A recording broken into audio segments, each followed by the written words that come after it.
তো অনেক টাকা লুটপাট করে বাংলাদেশে নিয়ে গেছে এবং দুবাইতে তারা ভাল তৈরি করেছে। এখন আমার কোম্পানির টাকা লুটপাট করে টাকা নিয়ে এই আজকে প্রপার্টি দুইটা পাসপোর্ট করে বানানো এগুলো সব আমার কাছে করছে।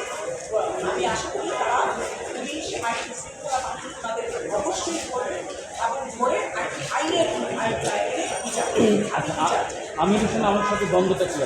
আমির হোসেন আমু আমি অ্যাকচুয়ালি 2018 থেকে ইলেকশন করেছি।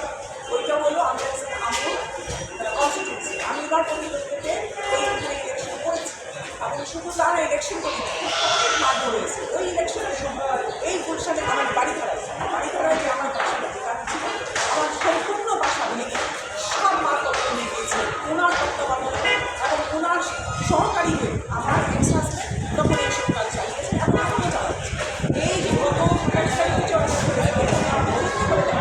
1 ঘন্টার ভিতরে ছেলে আমাদের জেলা ওইখানে তারা একটা নিউজ করেছে। এই আজকেও যদি আওয়ামী লীগের লোকগুলো এতভাবে প্রচার চালিয়ে যায় আমাদের বিরুদ্ধে আমি এটা বিচার চাই। ঠিক আছে, আপনারা কিন্তু বলবেন না আইনজীবী ভাই।